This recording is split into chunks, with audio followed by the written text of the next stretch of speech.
Kalau Nihongo-nya ya, Iya. itu saat saya tes, itu saya masih posisi N3. Kalau soalnya itu saya akuin sulit. Hmm. Saya tidak menakuti, tidak, tapi memang sulit.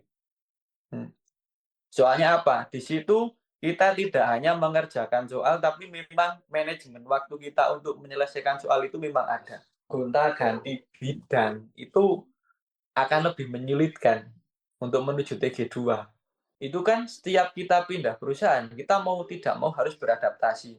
Makanya kalau untuk pindah-pindah bidang itu kalau memang belum berpengalaman pindah-pindah, lebih baik bertahan menurut saya. Jika perusahaan itu memang mendukung ke proses Tokute Gino 2. Anggaplah ya Mas ya, terlanjur masuk di suatu Hmm. perusahaan ternyata tidak mendukung kita dapat TG2 gitu. Kemudian kita terpaksa anggaplah pindah ke perusahaan lain atau mungkin ganti bidang itu kalau menurut Mas Agus maksimal istilahnya main-mainnya itu berapa tahun sih Mas supaya tetap nutut dapat TG2. TG2? Kan kan sudah lama sekali banyak banget tuh yang di komen-komen orang-orang pada tanya tentang visa TG2 gitu karena visa TG2 itu dianggap sesuatu yang mistis gitu loh. Pertama karena memang visa TG atau Special Skilled Worker atau TOKTEGINO itu sendiri kan belum lama ya. Jadi cari narasumbernya itu sebenarnya juga nggak gampang, itu yang pertama. Dan yang kedua itu kan visa TG itu juga butuh waktu gitu dari TG1 kemudian ke TG2 itu ada ujian lah, ada persyaratan ini itu segala macam itu juga nggak gampang gitu. Makanya hari ini kedatangan narasumber spesial Mas Agus. Halo Mas. Halo, selamat malam. Selamat malam. Terima kasih sudah meluangkan waktu buat ketemu sama Backstreet Japan gitu ya Mas ya. Siap. Kalau boleh sebelum mulai, perkenalan dikit aja gitu sama Mas Agus ini sebenarnya sekarang bekerja visa TG-nya apa, kemudian di Jepangnya sebenarnya sudah berapa lama gitu Mas? Boleh nggak ya? Siap. Yang pertama, Assalamualaikum warahmatullahi wabarakatuh. Untuk rekan-rekan sekalian, perkenalkan, nama saya Agus Susanto. Saya asli dari Temanggung, Jawa Tengah, Indonesia. Saya di Jepang mulai dari tahun 2016. Hmm. Awal mulanya saya di Suse selama 3 tahun, terus lanjut Sanggo 2 tahun. Setelah itu saya mau nggak mau harus pulang. Pas saya pulang di Indonesia, saya menunggu visa Tokute Gino, di situ terjadi corona. Dan saya mau nggak mau harus bertahan di Indonesia karena untuk kembali ke Jepang itu dulu adalah suatu hal yang sulit. Banyak orang yang mengungkapkan bahwa ke Jepang lagi itu sudah tidak mungkin. Tapi di situ, alhamdulillah, saya memang mempunyai tekad untuk kembali ke Jepang. Saya punya tujuan. Di situ saya berproses menuju Tokute Gino 1. Itu saya berhasil berangkat di tahun 2020 awal, tepatnya 2019 akhir. Dulu saya Tokute Gino 1 itu pertama di Jawa Tengah. Karena dulu saya di Depnaker Trans Semarang itu sempat tidak dipercaya, oh ini beneran visa atau suatu kebohongan. Tapi alhamdulillah prosesnya lancar dan saya berhasil mendapatkan visa Tokute Gino 1. Kemudian setelah itu saya berangkat ke Jepang lagi dengan visa Tokute Gino 1 di Fukuoka.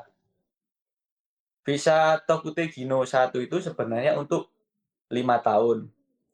Tapi alhamdulillah saya di tahun keempat sudah berhasil lolos Tokute Gino 2. Dan sekarang alhamdulillah sudah bisa mengajak anak istri, keluarga kecil untuk tinggal bersama di Jepang. Mantap, Seperti itu. mantap banget. Mas Agus ini kalau sekarang bidang TG-nya itu bidang apa ya Mas ya? Saya pengolahan makanan, Pengolahan makanan. Oke, Tokuhi Seizo. Iya. sip. Nah, ini karena banyak banget yang tanya sebenarnya. Mas Agus TG2, persyaratan buat mendapatkan visanya itu sebenarnya apa aja sih Mas? Kalau persyaratan itu yang pertama, perusahaannya harus mendukung untuk menjadi TG2. Itu syarat pertama. Yang kedua, harus mempunyai sertifikasi sebagai leader. Atau setidaknya manajemen country system itu harus paham. Kalau di perusahaan saya yang dulu, itu harus minimal mempunyai 2 tahun pengalaman sebagai leader atau manajemen. Baru bisa didaftarkan untuk mengikuti tes Tokute Gino 2. Tetapi aturan seperti itu tergantung dengan perusahaan masing-masing. Ada yang tanpa skill manajemen langsung bisa diikut sertakan, ada pula yang harus melampirkan sertifikat seperti itu. Itu tergantung dari perusahaan masing-masing tempat kalian bekerja. Seperti itu. Nah, tadi kalau Mas bilang di kasus Mas itu perusahaan harus mendukung gitu kan. Ya, Mendukung itu dalam artian apa ya, Mas ya? dalam artian itu perusahaannya yang legal, jadi resmi. Oh gitu. Nah, jadi dari pihak penyelenggara itu dia menginginkan perusahaan yang benar-benar perusahaan resmi seperti izin perusahaannya, pembayaran hokeng, dan lain-lain itu memang harus perusahaan yang legal. Kalau Itu misalkan kalian di Jepang perusahaannya tidak memenuhi sertifikat itu sudah kemungkinan besar untuk ikut tes itu kecil atau minim seperti itu. Oh, berarti secara nggak langsung bukan Mas yang daftar sendiri untuk ujian TG2, tapi perusahaan tempat Mas bekerja yang legal tadi itu yang kemudian mendaftarkan Mas, kayak gitu kah? Ya, Oh, berarti kalau kita mandiri misal saya mau TG2 ini itu nggak mungkin ya, memang harus perusahaan yang mendaftarkan. kalau untuk sampai tahun ini ya Mas yang saya tahu itu harus ada support dari perusahaan. Hmm. Cuman kemungkinan di tahun-tahun setelah ini kemungkinan besar itu bisa untuk mendaftarkan sendiri. Oh Cuman gitu. sementara ini harus perusahaan yang mendaftarkan Hmm, untuk hmm. mengikuti tes Tokute Gino 2. Oh, oke, paham. Terus tadi Mas bilang soal manajemen, pengalaman manajemen gitu ya. Manajemen 2 tahun kalau di kasusnya Mas, yang dimaksud Ya. pengalaman manajemen itu sebenarnya yang kayak gimana ya Mas ya? Nah, seperti kan misalkan kita ini kerja awal kan pasti operator ya. Atau kita beneran megang yang dari mesin terus bahan kita ngolah jadi bahan jadi. Ibaratnya kita mendengarkan instruksi dari atasan kita mengerjakan. Nah, terus untuk skill manajemen itu kita lebih masuk ke mengeluarkan perintah. Saya tidak ngomong ke bawahan, cuman kita sebagai di situ mengkoordinasi anak-anak atau orang lain selain kita. Itu bagaimana caranya untuk kita bekerja sama, membangun lingkungan kerja yang bagus dan menghasilkan produk yang berkualitas seperti itu. Dari Hmm. kita memanage waktu, mengatur anggota, terus misalkan bagian A kita isi berapa orang, bagian B berapa orang, dan nanti kita bisa menjadikan suatu kekompakan untuk menghasilkan produk yang bagus dalam waktu yang sudah ditentukan seperti itu. Jadi secara nggak langsung Mas Agus yang membantu buat schedule shiftnya Nah, teman-teman gitu ya. seperti Kemudian eh, kalau di satu shift butuhnya berapa orang, itu juga Mas Agus yang buat handle. rencana begitu ya. Ya, seperti itu. Oh Planningnya gitu. ada. Planningnya ada. Oke, kemudian sebenarnya kalau soal manajemen itu ya Mas, itu pun kan kalau kita masuk ke perusahaan, misal dari super operator, kemudian nanti dipercaya jadi menghandle teman-teman yang lain, itu kan juga butuh proses gitu ya Mas. Kan nggak mungkin Mas langsung masuk tiba-tiba perusahaan langsung oke, kamu langsung handle yang lain kan nggak mungkin. Nah kalau di pengalamannya Mas Agus itu gimana ceritanya? Kok bisa akhirnya dipercaya gitu? Caranya gini. Pertama itu bekerja di Jepang itu kuncinya jujur dan semangat. Seperti itu. Dan jangan sekali-kali kita bekerja itu terlalu menonjolkan diri. Oh, aku ini seperti ini loh. Saya ini menguasai seperti ini loh. Tak usah berlebihan. Dan jangan sampai ibarat kata kita memakan teman. Karena di situ pihak dari atasan itu akan tahu, oh ini anak ini benar-benar mengerjakan sesuai dengan ibaratnya jiwa dia, atau dia hanya mengendalikan seperti arogansinya. Itu mereka bisa menilai. Karena kemungkinan dari atasan pun tanpa kita menonjolkan, tanpa kita seolah-olah berakting, mereka tahu, oh ini beneran kerja, ini bisa mengkoordinasi anggota atau tidak, itu atasan bakalan tahu. Seperti itu. Pure Begitu. murni, yang penting jujur, kalau ini jelek ya jelek, kalau bagus ya bagus, itu pasti akan dipercaya. Seperti itu. Gitu. Kalau dari Mas kasusnya kemarin, dari pertama masuk ke perusahaan sampai akhirnya dipercaya menghandle atau membantu manajemen, itu butuh waktu berapa lama ya Mas? Saya kurang lebih setahun, Mas, sampai Setahun. menghandle Oh, teman-teman. begitu. Tadi kan sorry Mas, masuk TG satunya 2000 waktu corona, 2000 setelah corona ya. 2020, pokoknya 2020. awal. Oke, 2020 masuk, kemudian bekerja di situ selama setahun sampai akhirnya kan dipercaya untuk membantu manajemen begitu kan ya. Iya. Nah, dari situ kemudian tes, kan harus tes juga ya Mas ya, Iya. TG2 ya Mas ya. Nah, Iya. itu timelinenya kapan berarti Mas ngambilnya ya? Nah, saya kan masuk itu 2019 akhir, 2020 awal kerja ya, pertama kali masuk kerja. Setelah itu saya dalam kurun waktu setahun saya diangkat menjadi leader. Hmm. Terus dari leader itu setahun, sebenarnya kan harus mempunyai pengalaman 2 tahun. Nah, cuman karena dari perusahaan itu memang membutuhkan untuk saya itu segera mengikuti tes TOGU Tegino 2, dan itu juga pertama kali tes TG2 itu dibuka. Nah, terus jalur saya memang dipercepat, dipermudah sama perusahaan. Dalam artian untuk didaftarkan itu secepatnya. Jadi begitu saya tes dan alhamdulillah saya lolos, itu saya masih menunggu sekitar 6 bulan sampai saya mendapatkan sertifikat yang dari OTAF tentang kelulusan saya TOGU Tegino 2. Karena memang belum ada 2 tahun saya menjadi leader udah didaftarkan seperti itu. Oh gitu. Jadi normalnya punya pengalaman tadi 2 tahun. manajemen 2 tahun, Mm-mm. kemudian baru ikut tes, kemudian kalau lulus dapat sertifikasi, gitu ya Iya, Mas ya. Oh seperti begitu. itu. eh itu tesnya pertama kan ada dua ya kalau kita di Jepang. Iya. Pertama kita bilang Nihongo-nya sulit atau gampang sih. Nah kemudian soal-soalnya itu kayak apa? Itu boleh nggak sih Mas di-share? Pertama Oh, Nihongo-nya dulu boleh. deh. Nihongo-nya gimana Mas? Kalau Nihongo-nya ya, Iya. itu saat saya tes, itu saya masih posisi N3. Nah, tapi sudah daftar N2. Cuman belum tes. Saat itu tesnya duluan yang TG2. Hmm. Nah, terus pas tes TG2 itu, kalau soalnya itu saya akuin sulit. Hmm. Saya tidak menakuti, tidak, tapi memang sulit. Soalnya apa? Di situ kita tidak hanya mengerjakan soal, tapi memang manajemen waktu kita untuk menyelesaikan soal itu memang ada. Di situ soalnya itu 50 dalam waktu 70 menit. Hmm.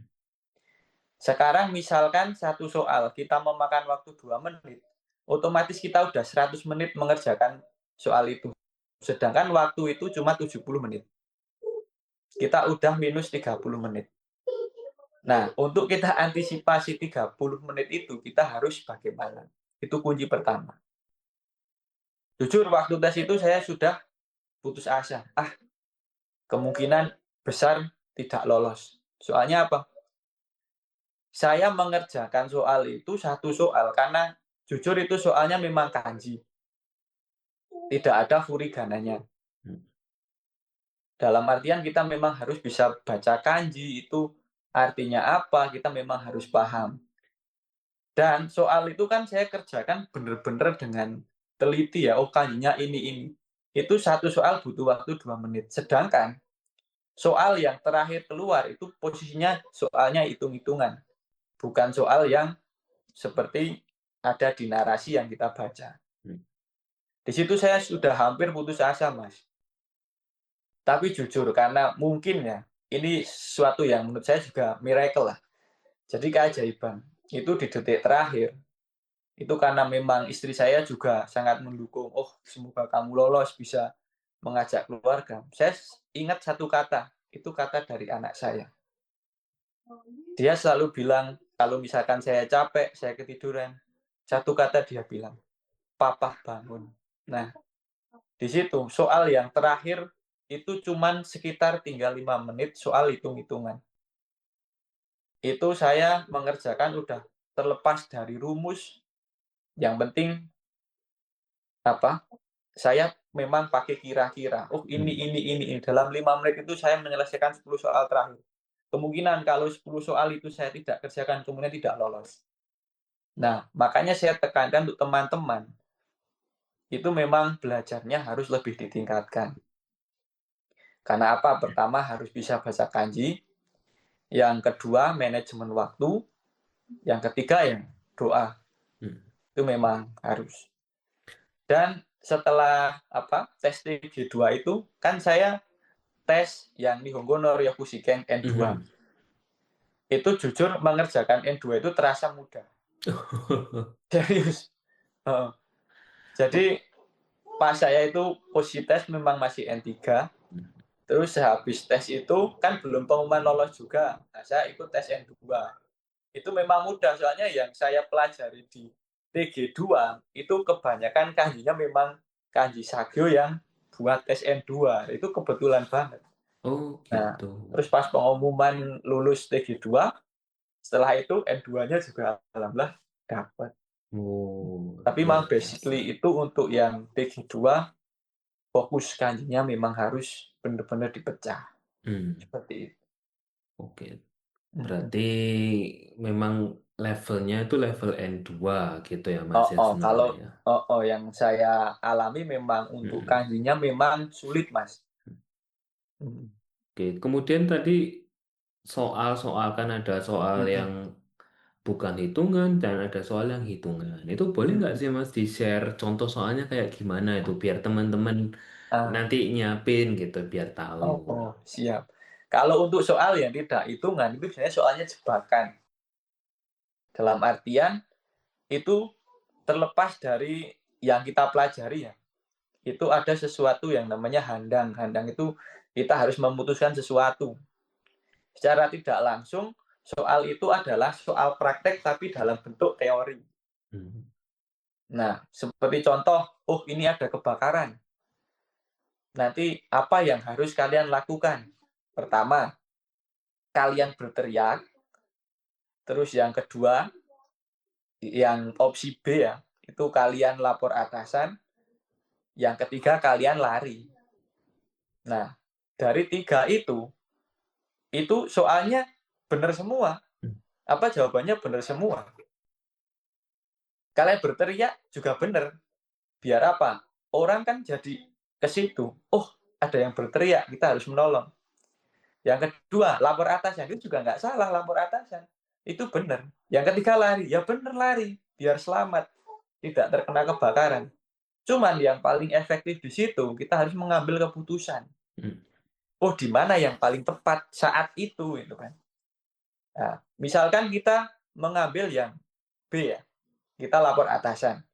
Ya, kita nunggu lapor atasan, atasan tidak di situ, keburu tempat atau lingkungan kerja kita terbakar. Nah, terus yang opsi C, benar kita lari, kita bakal selamat. Nah, cuma secara tidak langsung kita membunuh rekan-rekan kerja yang ada di situ. Nah, yang paling efektif itu ternyata berteriak. Kalau berteriak itu pasti semua orang akan berkerumun di situ dan pasti ada yang akan melakukan tindakan untuk mencegah terjadinya kebakaran lebih luas seperti itu. Itu memang soal yang sangat menjebak. Hati-hati di situ. Hmm. Dan itu di Begitu. buku yang Mas pelajari untuk persiapan Nah, TG2 itu nggak ada nggak seperti itu. ada. Itu di Oh, luar buku. oke. Kemudian yang kalau tadi Mas sempat bilang ada juga ya soal hitungan loh gitu. Nah, Oh, soal oh. hitungan itu modelnya gimana ya Mas ya? Nah, Hitungannya itu sebenarnya sederhana. Kalau itu pakai bahasa Indonesia, itu sederhana banget. Jadi misalkan ini ada karyawan, kita memperkerjakan 2 orang dengan gaji per orang 1.000 per jam, gitu kan. Nah, terus karyawan itu masing-masing lembur 1 jam dan 1,5 jam, seperti itu. Nah, nanti kalau mereka sama-sama dalam waktu seminggu bekerja, perusahaan harus menggaji berapa. Nah, itu yang paling menjebak di situ. Karena lembur mereka beda, sejam sama 1,5 jam. Nah, sedangkan nanti kalau kita salah hitungannya, itu di jawabannya ada. Nah, itu yang bikin kita memang harus benar-benar super fokus di situ. Itu cara hitungannya memang ada. Tapi kalau menggunakan rumus yang diajarkan di buku, itu kemungkinan menyelesaikan satu soal butuh 5 menit. Serius. Kita memang harus pakai logika di situ. Makanya saya bilang, oh itu suatu keajaiban pas saya menyelesaikan 10 soal dalam 5 menit. Itu memang benar-benar di luar rumus saya mengerjakannya. Nah, untuk kalian yang lebih paham tentang rumus matematika itu, di situ efisiensi waktunya memang harus ditekankan. Karena dalam 50 soal, apalagi dulu pas saya tes itu, nilai tidak keluar. Jadi, oh saya salah di mana, saya dapat nilai berapa, poin berapa, itu tidak ada hasil keluar. Taunya cuma, oh kamu lulus, kamu tidak. Tapi di tes yang sekarang, itu nilainya keluar. Jadi tahu, oh ini tidak lolos di sini, kemungkinan seperti itu ada sekarang.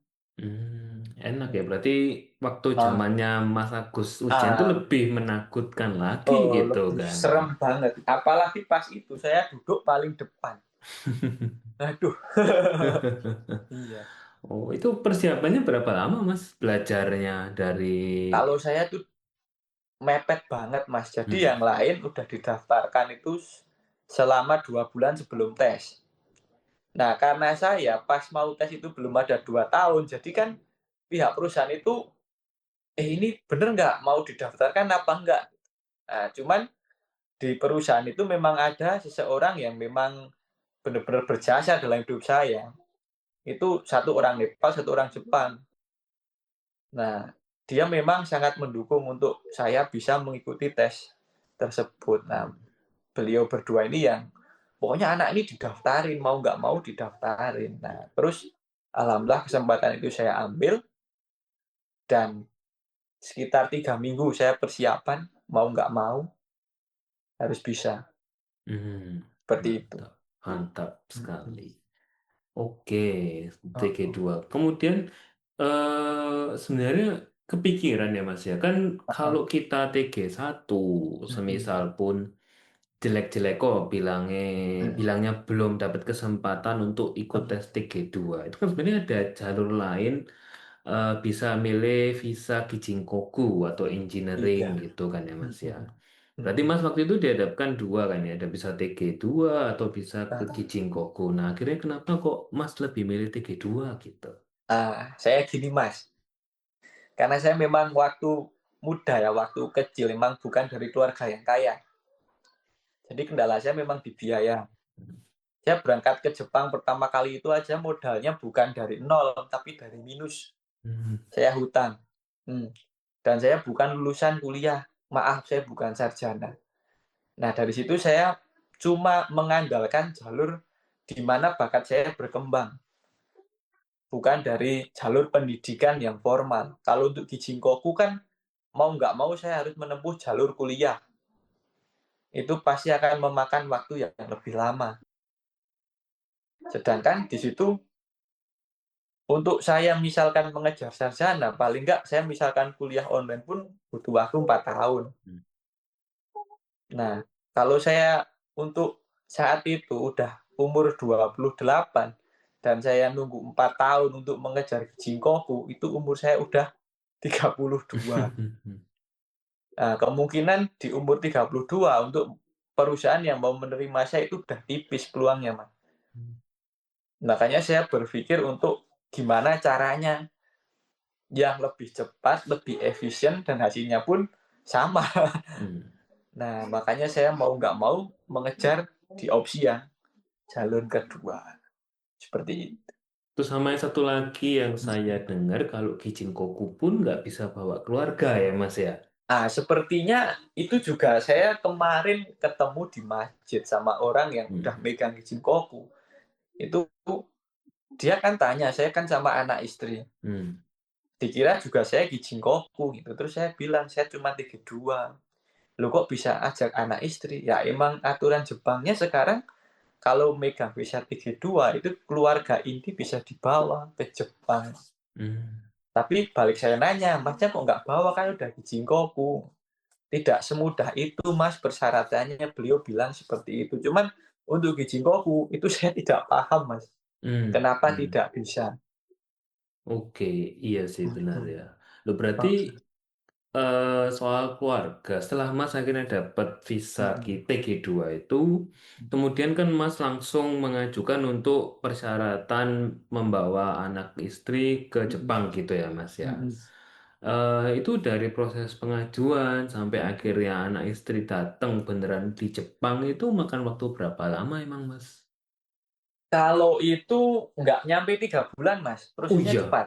cepet banget ya. Hmm. Hmm. Ribet nggak Mas syarat-syaratnya? Nah itu yang syarat paling mendukung ya. Pertama, ini bocoran untuk yang memang berkeinginan. Usahakan, ini saya nggak ngomong yang muluk-muluk, cuman ini yang saya alami ya mas. Iya, ini halo, anak saya. Jadi gini, maksimalkan mempunyai tabungan di Jepang. Karena apa? Di Jepang itu ternyata mereka mempercayai oh benar-benar mempunyai tabungan di Jepang. Pertama, atau rekening koran. Itu yang lebih mendukung dan menjamin untuk bisa mengajak keluarga ke Jepang. Pertama. Yang kedua, mau nggak mau harus mempunyai orang dalam. Dalam artian orang dalam itu kita percaya orang itu mempunyai link yang lumayan besar di Jepang, seperti dia mengetahui, oh ini pengacara bagus, itu kita harus cari link ke situ. Nah, terus kita juga mau nggak mau ngeluarin uang untuk pengacara. Nah, jadi setiap pengacara itu ada yang mahal, ada yang murah, ada yang pengertian, ada yang enggak. Nah, di situ kita harus selektif. Sesuaikan dengan, oh budget kita segini, terus kita pakai jasa pengacara, itu lebih enak. Jadi simple, kita nggak ribet seperti itu. Oh, tapi sebenarnya kalau nggak pakai pengacara pun Bisa, bisa. Oh, bisa. tapi karena mempertimbangkan keribetan, terus kemudian Nah, Mas juga betul. bekerja gitu, enakan Iya, pakai pengacara gitu. bener itu masuk, Mas. Gitu. Seperti Oke, itu. oke. 3 bulan cepet ya Mas ya sebenarnya Iya, ya. nah saya Oke. memang sukanya yang simple, nggak ribet. Hmm. Heeh. Oke, Udah terus pakai pengacara. siap. Loh, Mas sendiri tuh sebenarnya kalau saya tanya tujuan ke Jepang itu dari awal memang kepingin untuk membawa anak istri bareng bersama di Jepang gitu ya Mas ya? Kalau pertama kali ke Jepang, bukan Mas. Oh Kalau bukan. pertama kali ke Jepang ya saya memang ingin memperbaiki ekonomi pertama. Hmm. Nah, terus yang berangkat kedua, Tokutegino itu karena pas di Suse saya terlalu boros. Dalam artian saya pulang dari Jepang, saya menggunakan uang itu sia-sia. Beli mobil, beli motor, pokoknya apapun yang hal yang saya dulu tidak bisa dapatkan, saya wujudkan saat itu. Nah, terus pas modal dari Jepang itu habis, saya kesulitan untuk beradaptasi di Indonesia dengan gaji Indonesia. Soalnya masih dengan gaya hidup seolah kita kerja di Jepang, tapi kita hidupnya di Indonesia. Mau nggak mau saya balik ke Jepang lagi untuk mengumpulkan modal lagi. Nah, di situ saya Tokutegino 2 tahun saya pulang untuk menikah. Nah, setelah menikah, itu ternyata di Jepang itu rasanya berbeda dengan waktu masih lajang. Nah, di situ timbul keinginan kuat untuk saya bisa membawa keluarga saya ke Jepang. Karena pas saya di Jepang itu kan saya cuti pulang, saya nikah. Habis nikah, istri saya ajak ke Jepang untuk honeymoon lah kita. Nah, alhamdulillah honeymoon itu istri saya di Jepang 3 bulan pakai visa kunjungan, dia hamil, pulang. Nah, pas lahiran saya juga pulang. Nah, di situ anak lahir keinginan untuk membawa keluarga ke Jepang itu makin besar. Dan lagi istri saya selama dia 3 bulan di Jepang itu merasa, oh Jepang itu asik gitu kan. Soalnya memang saya ajak main-main mas, terus jadi dari Tokyo, terus ke Nagoya, Niekeng, Kyoto, Osaka, sampai ke Fukuoka, itu full liburan. Nah, istri saya taunya, oh Jepang itu enak, Jepang itu asik. Karena apa ya, memang main-main saat itu kan, wisata terus. Nah, terus dia timbul keinginan, wah saya ingin tinggal di Jepang yang lebih lama. Nah, di situ kan saya juga pertimbangan berat dan bingung juga, Mas. Saya tidak ada basic untuk Gijinkoku, sedangkan visa Tokute Gino 1 tidak bisa mengajak keluarga yang tinggal tetap seperti itu kan. Alhamdulillah di tahun 2025 keluar tentang Tokute Gino 2 dan wacana itu selalu saya kejar, saya ikutin tiap hari. Dan mungkin juga doa istri yang kuat, terus keinginan anak kan ingin bareng sama saya tinggal bareng, alhamdulillah TG2 ini memang menjadi jalan yang termudah dan tersingkat untuk saya bisa tinggal bersama anak istri di Jepang. Mantap.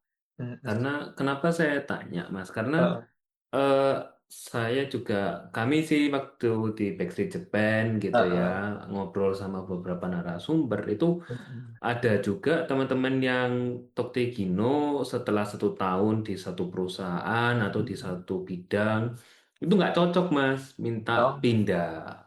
Terus dari situ pindah perusahaan atau ganti bidang, nggak cocok lagi, pindah lagi.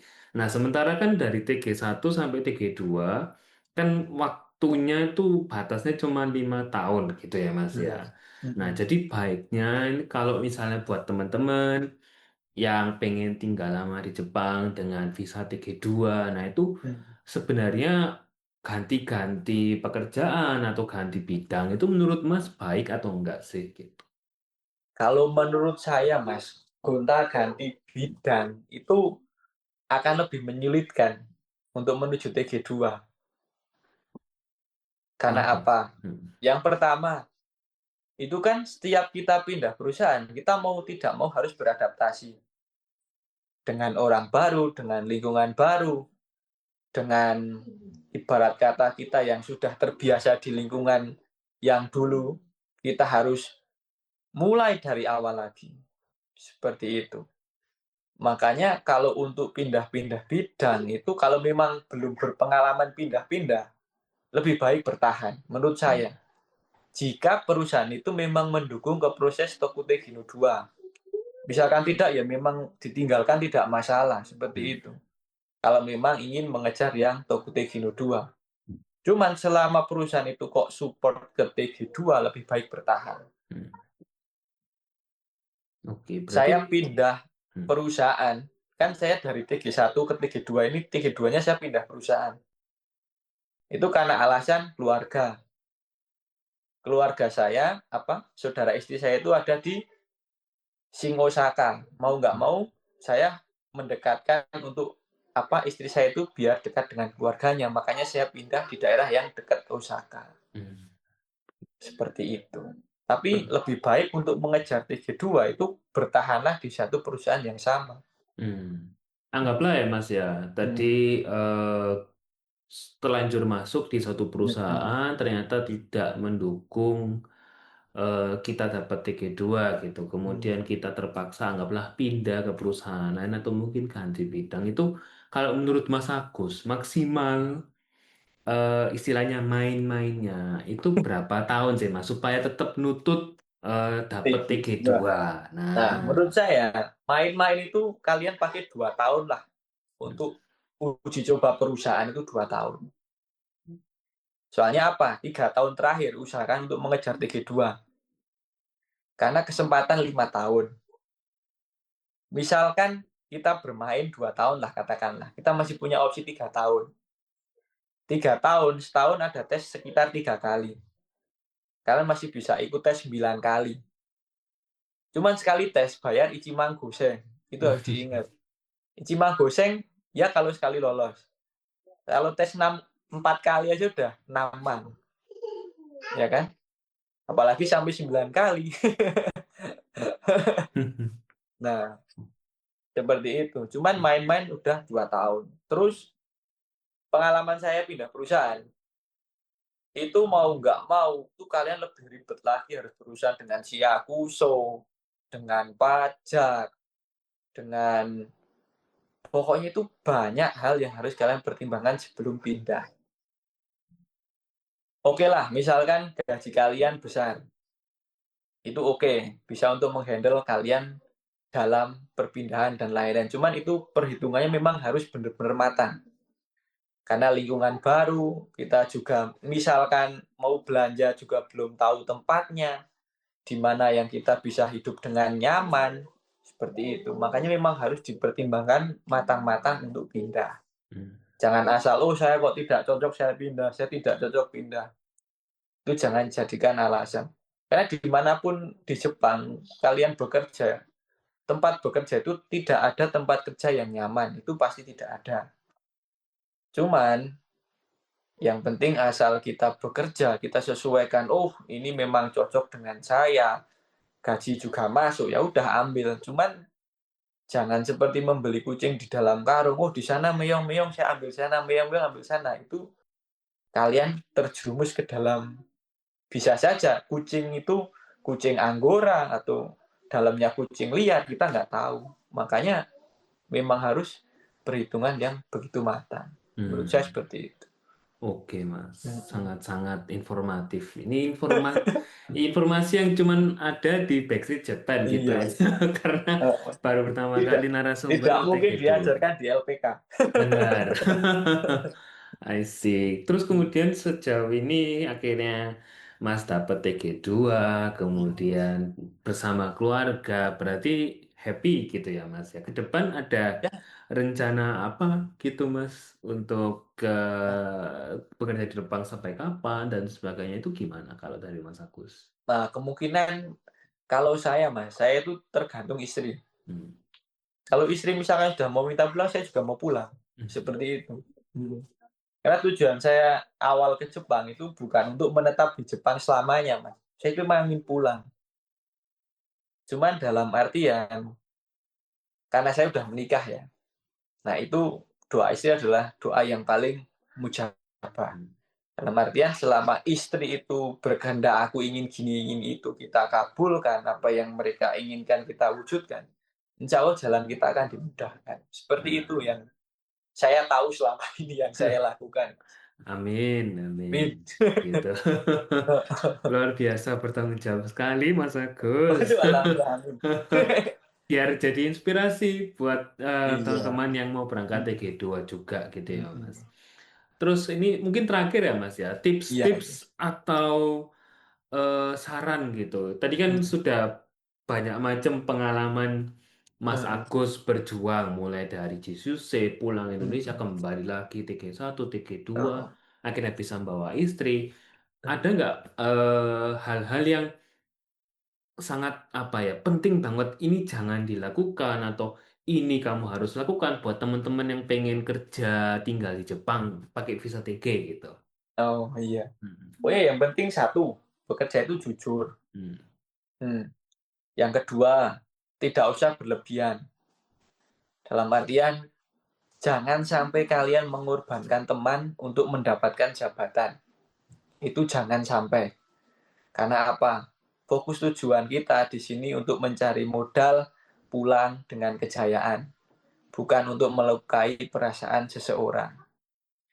Nah, insya Allah kalau kalian di sini satu jujur bisa merawat teman, hidupnya akan enak, dipermudah jalan rezekinya, keinginannya pun pasti segera diwujudkan.